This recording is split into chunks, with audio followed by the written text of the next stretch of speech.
how often people actually like look into their closets and say, I want to dress up, like just dress however I want to right now. It's always like, okay, I'm going to a meeting, I got to realize what kind of people are there, and like, you know, I got to like fit in. There aren't any rules like in fashion. They're all in your head. So you can make up your own rules. So I decided that I'm just not going to have any rules. I am from Austin, Texas. You can really like feel this type of jazzy, bluesy kind of youthful energy. Growing up, I really submerged myself into theater and drawing. I wouldn't say I had a lot of friends growing up, and I kind of glued myself to my sister, who's 9 years older than me. She's like, I'd say like the coolest person I've ever met. I don't actually know like a big chunk of my family. If anything has really like touched me, it's been more like the gay community within fashion. I grew up with a strong gay community in my house. Maybe it's because they come from somewhere where it's not acceptable to be that way, and finally now, you know, they're in a place where they feel comfortable and they're really just showing their colors, and that inspires me. I was walking across Waterloo Park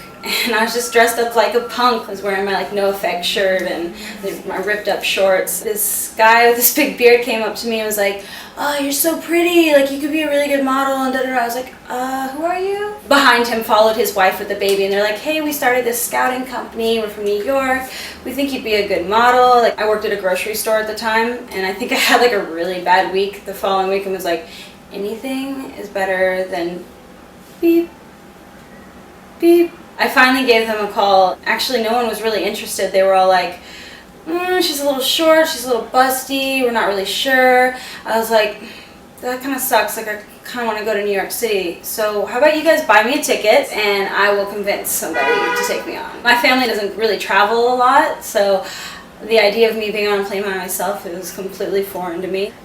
Like, is this map upside down? What's going on? Like, it's kind of crazy where it's gone today. I'm walking down the street and I see my face and it's so weird. I don't ever remember clothes being a super stressful thing in my life ever. Like, I need this or I need that, or I never like picked up a Vogue magazine until I started becoming a model. This is a Kangol hat. I think it was like LL Cool J wears. I love fuzzy hats like this. I really like buttoning the buttons all the way to the top because it's kind of my inner dork. Spice it up a little bit by putting on some shorts with like a funky pattern on it. I feel like I would wear this to go out in. It would probably look really cute, like swaying around, dancing. This is, I got in Russia, actually. I really love leather gloves because I have this iconic imagery stuck in my head of like, you know, the girl driving the car. Obviously, I like a little bit more of a girly kind of thing. And then when I go to Paris, I dress more like this, more like business, but like with color. I have this tattoo. It says hello. It's really like my approach to life. I was being very open-minded, and the word itself is really inspiring, you know. It's the beginning of a friendship, it's the beginning of a love letter. The job I have is definitely a lifestyle. I'm never like off the clock, I guess. The fashion industry, it's based basically on judging someone by how they look, right? I mean, like, that's part of it.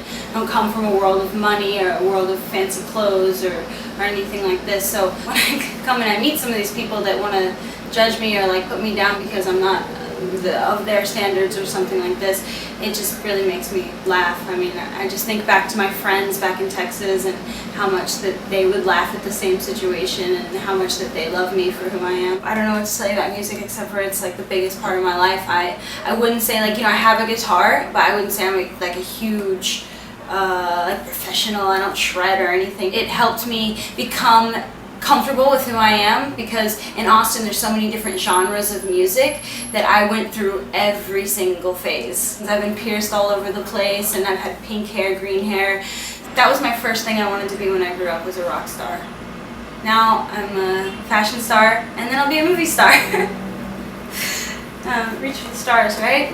A good model these days isn't just a model, she's also a dancer, and also, like, you know, you have to know a lot about yourself. They go out and experience life. The last thing that a photographer wants is to have a model in front of his camera that does not inspire him. I have had, you know, a lot of things happen to me. I'm not going to say specific things, but that have made me have to move from one place to another, to almost like be homeless at one point, to almost be like, but I mean, I'm today where I am right now. If I can't think of one of these bad things that didn't contribute to where I am today,